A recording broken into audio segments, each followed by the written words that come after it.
Shalom, berjumpa kembali dengan saya dalam program Setiap Hari Bersama Tuhan. Saudara-saudara, seluruh teman-teman, sahabat-sahabat, saudara luar biasa, karena saudara dengan setia menyaksikan program SHBT Setiap Hari Bersama dengan Tuhan. Dengan penuh sukacita saya mengucapkan Selamat Natal 2020 dan Selamat Tahun Baru 2021. Terima kasih untuk setiap saudara yang dengan setia menjadi subscriber, menjadi viewers, memberikan komen dalam konten SHBT Setiap Hari Bersama dengan Tuhan. Yang terpenting dengarkan firman Tuhan. Yang terpenting saudara bertumbuh dalam kebenaran firman Tuhan, agar kita menjadi orang-orang percaya yang menang pada akhirnya, yang menang sampai garis finish. Sekali lagi, Merry Christmas and Happy New Year.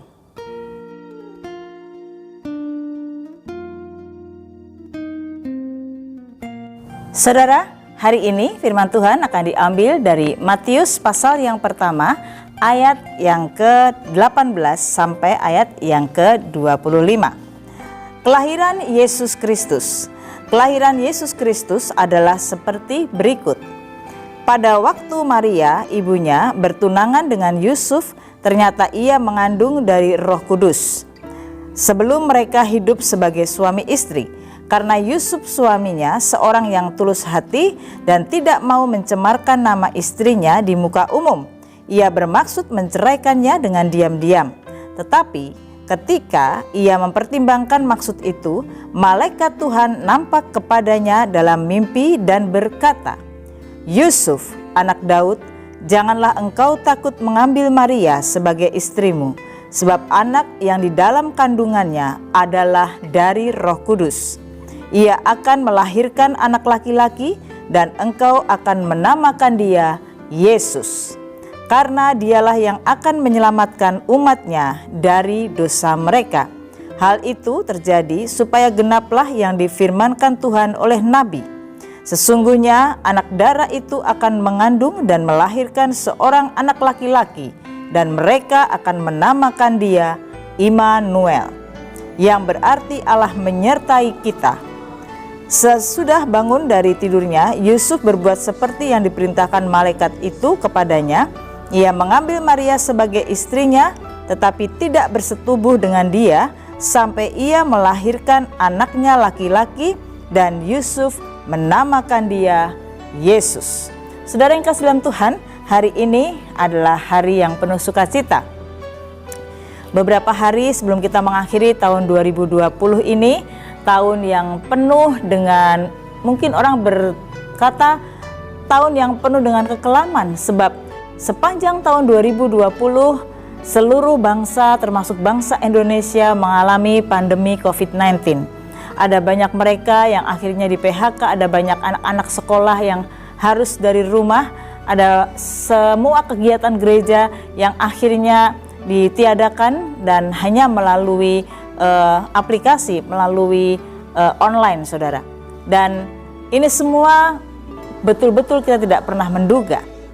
Namun hari ini mengakhiri tahun 2020, marilah tetap kita bersukacita apapun yang sudah terjadi sepanjang tahun ini. Judul renungan pada hari ini dalam SHBT kita adalah namanya disebut Immanuel. Saudara, kelahiran Tuhan Yesus Kristus berbeda dengan kelahiran bayi-bayi yang lain.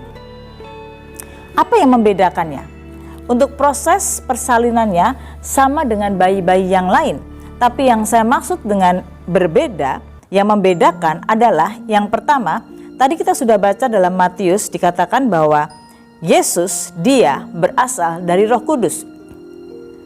Tuhan Yesus dilahirkan berasal dari Roh Kudus, bukan hasil dari persetubuhan pria dan wanita. Ini sangat berbeda sekali.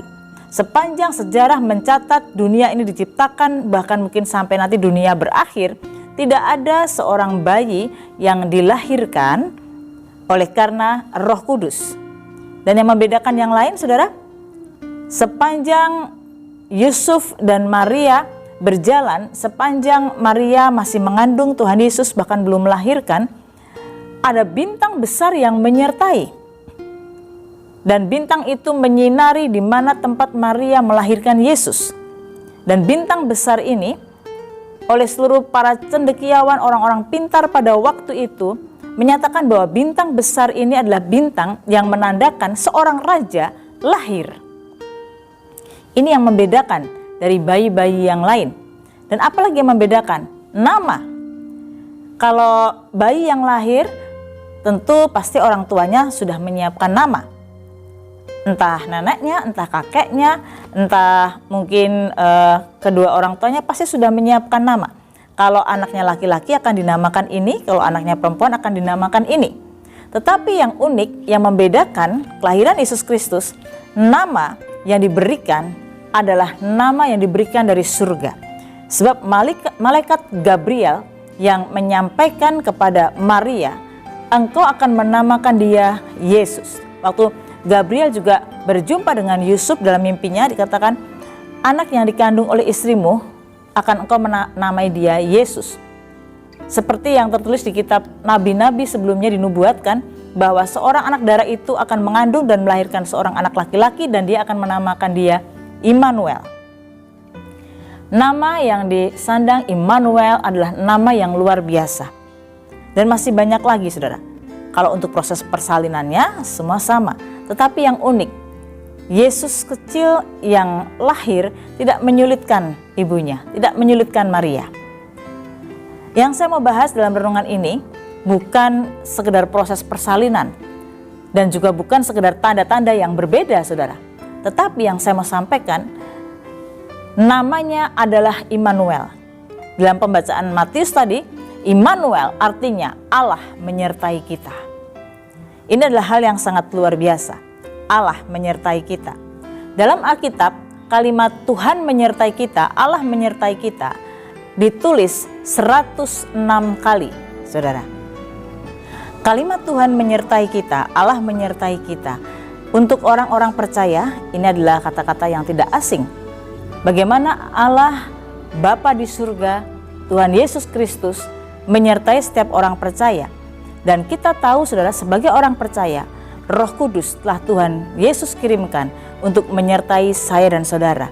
Agar dalam setiap pergumulan dan masalah, kita menjadi orang-orang yang tetap kuat dan tough. Saudara, hari ini kita mau melihat makna penyertaan Tuhan dan kita lihat contohnya. Dalam Hakim-Hakim pasal yang ke-6 ayat 11-16. Kemudian datanglah malaikat Tuhan dan duduk di bawah pohon terbantin di Ofra, kepunyaan Yoas orang Ebiezer itu, sedang Gideon anaknya mengirik gandum dalam tempat perasan anggur agar tersembunyi bagi orang Midian. Malaikat Tuhan menampakkan diri kepadanya dan berfirman kepadanya, demikian, Tuhan menyertai engkau ya pahlawan yang gagah berani. Jawab Gideon kepadanya, ah Tuanku, jika Tuhan menyertai kami, mengapa semuanya ini menimpa kami? Di manakah segala perbuatan-perbuatannya yang ajaib yang diceritakan oleh nenek moyang kami kepada kami? Ketika mereka berkata, bukankah Tuhan telah menuntun kita keluar dari Mesir? Tetapi sekarang Tuhan membuang kami dan menyerahkan kami ke dalam cengkraman orang Midian. Lalu berpalinglah Tuhan kepadanya dan berfirman, pergilah dengan kekuatanmu ini dan selamatkanlah orang Israel dari cengkraman orang Midian. Bukankah aku mengutus engkau? Tetapi jawabnya kepadanya, ah Tuanku, dengan apakah akan kuselamatkan orang Israel? Ketahuilah, kaumku adalah yang paling kecil di antara suku Manasye, dan aku pun seorang yang paling muda di antara kaum keluargaku. Berfirmanlah Tuhan kepadanya, tetapi akulah yang menyertai engkau, sebab itu engkau akan memukul kalah orang Midian itu sampai habis. Saudara, kalau kita melihat kisah dari Gideon ini, kita tahu kalau Bapak Ibu Saudara semua yang menyaksikan tayangan SHBT, rajin membaca Alkitab, pasti akan tahu kisah tentang Gideon. Pada masa Gideon, termasuk masa-masa Deborah, mereka diangkat menjadi hakim. Karena pada masa itu, suara Tuhan hampir tidak ada. Tidak ada lagi nabi-nabi, tidak ada lagi imam-imam. Untuk itu pada masa itu adalah masa hakim-hakim. Tuhan mengirimkan hakim-hakim untuk menyatakan suara Tuhan kepada bangsa Israel yang memang tegar tengkuk. Nah saudara, kita akan belajar tentang penyertaan Tuhan, makna penyertaan Allah yang dimaksud dengan Immanuel kepada setiap orang percaya pada zaman kita saat ini. Apa relevansinya? Saudara, kalau kita melihat dalam Hakim-Hakim pasal yang ke-6, ayat yang ke-11 sampai 16, saya mau sampaikan beberapa hal penting. Yang pertama, penyertaan Tuhan tidak membuat segalanya mudah, tapi indah. Saya akan ulang saudara, penyertaan Tuhan tidak membuat segalanya menjadi mudah, tetapi indah. Kalau kita lihat pada ayat yang ke-11, dikatakan di sana, kemudian datanglah malaikat Tuhan dan duduk di bawah pohon terbantin di Ofra, kepunyaan Yoas, orang Ebiezer itu, sedang Gideon, anaknya, mengirik gandum dalam tempat perasan anggur agar tersembunyi bagi orang Midian. Kita tahu bangsa Israel, di mana bangsa Israel pada zaman Musa, mereka mengalami penindasan menjadi budak di tanah Mesir. Mereka berseru dan berdoa kepada Tuhan dan akhirnya Tuhan mengirimkan Musa. Sehingga sudah tahu singkat ceritanya, bangsa Israel berjuta-juta orang dibawa oleh Musa keluar dari Mesir menuju ke tanah perjanjian. Sepanjang 40 tahun mereka berputar-putar di padang pasir. Perjalanan yang tidak mudah, perjalanan yang tidak lurus saja sudah. Mereka harus berputar-putar karena kedegilan hati bangsa Israel. Bukankah pada waktu Musa berkata kepada bangsa Israel bahwa Allah akan menyertai langkah kita, Allah akan menyertai kita. Allah yang membuat 10 hukum, 10 tulah di Mesir, Allah yang sama yang akan menyertai kita. Namun kenyataannya dalam perjalanan mereka keluar dari Mesir, sepanjang 40 tahun dari generasi ke generasi, masalah tetap ada. Mereka kehausan, mereka akhirnya harus dikejar pasukan Firaun, sementara di depan ada laut, tapi dengan kuasa Tuhan laut itu terbelah. Dan mereka menjalani masalah-masalah demi masalah sepanjang mereka berada di padang pasir. Penyertaan Tuhan tidak membuat segalanya menjadi mudah, atau bukan berarti kita tidak berhadapan dengan masalah, saudara. Tetapi yang pasti penyertaan Tuhan akan membuat indah pada waktunya. Saya mau sampaikan pada Bapak Ibu Saudara, yang pertama ingat baik-baik. Makna penyertaan Tuhan, makna Allah menyertai kita, makna Immanuel, bukan berarti kita tidak menghadapi masalah, tetapi penyertaan Tuhan, penyertaan Bapa di surga dalam kehidupan saya dan saudara akan membuat kita yakin dan pasti semua indah pada waktunya. Kalau hari ini Bapak Ibu menyaksikan tayangan pada hari ini, engkau sedang punya masalah, engkau sedang punya pergumulan, dan engkau bertanya kepada Tuhan, Tuhan, bukankah engkau Allah yang hidup? Tuhan Yesus, bukankah engkau katanya menyertai aku? Ada Roh Kudus-Mu dalam diriku. Mengapa semuanya ini terjadi? Saya mau sampaikan pada saudara, poin yang pertama, penyertaan Tuhan Yesus bukan berarti meniadakan masalah saudara, tetapi yang pasti akan membuat indah pada waktunya. Tergantung dari apa saudara? Tergantung dari iman saudara. Sepanjang saudara menjalani setiap pergumulan tantangan, kalau saudara sedang sakit, namun saudara tetap belajar bersyukur, tetap belajar untuk mensyukuri keadaan dan tetap percaya, tetap mengatakan Tuhan Yesus baik.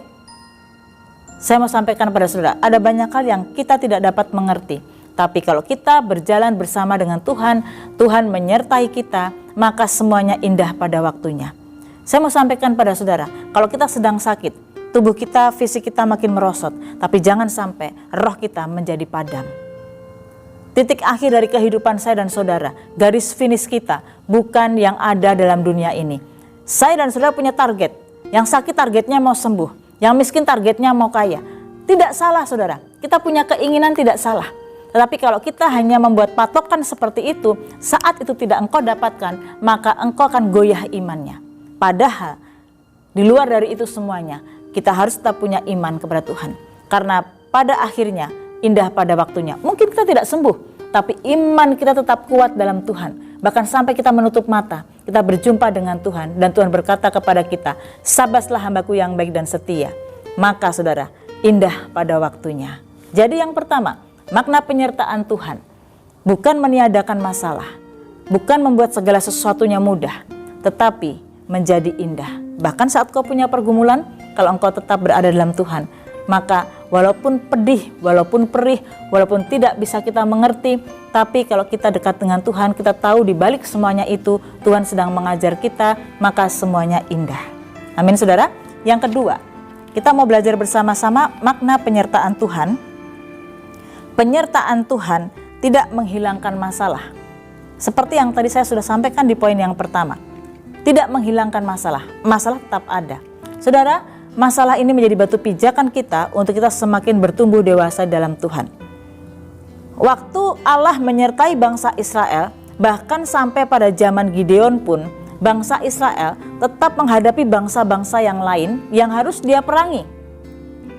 Dan kita melihat bagaimana perjalanan bangsa Israel, termasuk yang dipimpin oleh Raja Daud dan lain sebagainya, tetap menghadapi peperangan-peperangan dan mengalami kemenangan. Sepanjang apa saudara? Sepanjang apa yang Tuhan sampaikan ditaati. Jadi makna penyertaan Tuhan tidak menghilangkan masalah. Tuhan hanya ingin mengajar saya dan saudara belajar taat. Apakah pada zaman Nuh setia kepada Tuhan dengan anak-anaknya. Tetapi bahkan pada zaman Nuh, semuanya dikatakan di seluruh dunia, termasuk di zamannya Nuh, orang-orang berbuat jahat. Mereka berpesta pora, bahkan mereka menghina Nuh waktu membuat bahtera. Nuh menghadapi masalah. Nuh membuat bahtera tidak hanya sebulan 2 bulan saudara. Begitu lamanya dan tidak mudah. Begitu banyak tantangan, masalah, tenaga, pikiran, upaya, energi. Tapi Nuh tetap taat. Jadi makna penyertaan Tuhan yang kedua, tidak menghilangkan masalah. Tetapi sebenarnya di balik itu Tuhan sedang mengajar saya dan saudara taat. Kalau kita sekarang ini menghadapi tahun 2020 yang penuh dengan warna kepedihan, yang penuh dengan air mata, saudara. Bukan hanya karena COVID-19, tapi dengan bergolaknya ke politik, dengan keadaan banyak yang sakit. Akhirnya kita juga harus mengeluarkan dana untuk kita coba swab dan lain sebagainya. Banyak sekali yang harus kita hadapi. Artinya, apakah Tuhan tidak menyertai? Saya mau jawab, Tuhan tetap menyertai. Yang tadi saya sampaikan tidak menghilangkan masalah.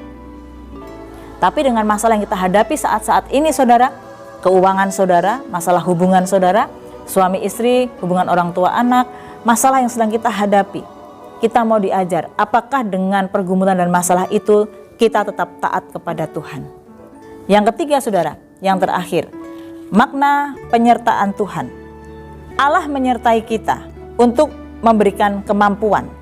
Di dalam ayat yang ke-14, Hakim-Hakim 6 ayat yang ke-14 dikatakan di sana,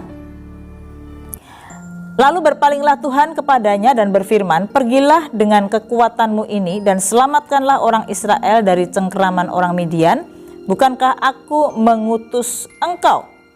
Artinya, Gideon, bukankah aku mengutus engkau? Aku tidak akan mengutus seseorang tanpa menyertai dia. Aku tidak pernah mengutus seseorang dan dia harus berjalan sendiri. Karena aku akan memberikan kekuatan kepadamu. Waktu Allah menyuruh Musa, Musa berdalih, ah Tuhan, aku tidak bisa bicara. Ah Tuhan, aku berat mulut. Ah Tuhan, apakah mereka percaya? Terlalu banyak orang Kristen berdalih. Sama bukan seperti Gideon, ah Tuhan, bukankah aku ini adalah orang yang paling kecil dari sukuku dan kami mungkin tidak dipandang?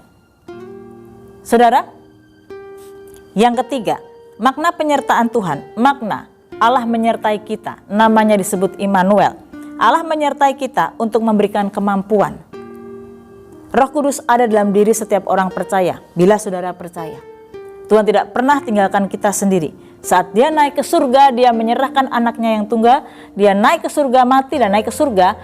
Lalu Tuhan Yesus memberikan Roh Kudusnya, Roh penolong bagi setiap orang yang percaya kepada dia.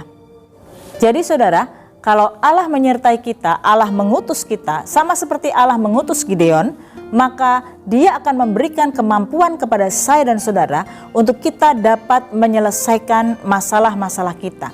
Firman Tuhan berkata, Tuhan memberikan kekuatan kepada saya dan saudara, sehingga kita akan cakap menanggung segala sesuatu bersama dengan Tuhan. Di dalam Yakobus pun dikatakan, pencobaan-pencobaan yang kau alami adalah pencobaan-pencobaan yang biasa, yang tidak melebihi kekuatanmu. Dan di dalam ayat yang ke-16, masih poin yang ketiga, dikatakan di sana, Berfirmanlah Tuhan kepadanya, tetapi akulah yang menyertai engkau, sebab itu engkau akan memukul kalah orang Midian itu sampai habis. Saya mau sampaikan kepada setiap saudara, dan Allah menjamin kita untuk dapat menyelesaikan masalah. Jadi, kalau hari-hari ini engkau sedang tertekan, terpuruk, engkau sedang punya pergumulan, engkau sedang sakit, engkau sedang menangis, meratap karena engkau mungkin putus dari kekasihmu, mungkin engkau sedang ditipu, engkau sedang mengalami banyak masalah, saudara, mari kita mau belajar bersama-sama. Allah menyertai kita. Bukan berarti segala sesuatu menjadi mudah, tetapi indah pada waktunya. Allah menyertai kita, bukan berarti menghilangkan semua masalah dalam dunia ini. Saya dan saudara selama kita hidup dalam dunia pasti ada pergumulan, pasti ada masalah. Tetapi kita, poin yang ketiga, akan diberikan kemampuan untuk menghadapinya, dan Tuhan akan berikan hikmatnya melalui Roh Kudusnya untuk kita dapat menyelesaikan masalah-masalah kita. Itulah makna penyertaan Tuhan. Jadi saudara-saudara yang menyaksikan tayangan ini, kalau engkau bertanya sama seperti Gideon, kalau engkau menyertai kami, mengapa ini harus terjadi? Tuhan, kalau engkau Allah yang hidup, kenapa kau tidak menyembuhkan aku? Kalau engkau Allah yang hidup, kenapa aku mengalami hal seperti ini? Saya mau sampaikan kepada saudara, menutup tahun 2020, stop dengan pertanyaan itu, namun mari belajar. Tuhan, aku percaya kau menyertai aku, bukan berarti masalah tidak ada. Tapi kalau engkau menyertai aku, engkau memampukan aku untuk aku dapat menghadapi masalahku, dan aku dapat menyelesaikan masalahku. Dan aku akan menjadi orang yang menang, bahkan lebih daripada pemenang. Amin saudara. Biar renungan di Natal ini namanya disebut Immanuel, memberikan kekuatan kepada saudara. Mari kita tundukkan kepala kita. Bapa di surga, kami bersyukur untuk renungan dalam SHBT saat ini Tuhan, dalam momen Natal 2020 ini. Namanya disebut Immanuel, yang artinya Allah menyertai kita. Kami percaya Tuhan, makna penyertaan-Mu, di mana Engkau sedang mengajar kami untuk terus bertumbuh dewasa. Terima kasih untuk kelahiran-Mu Tuhan. Kami percaya Engkau tidak akan datang seperti bayi lagi, tapi sebentar lagi Engkau akan datang sebagai Raja segala Raja. Terima kasih untuk renungan SHBT pada saat ini. Kami bersukacita dan kami bersyukur. Di dalam nama Tuhan Yesus Kristus kami berdoa. Haleluya. Amin. Amin. Merry Christmas and Happy New Year.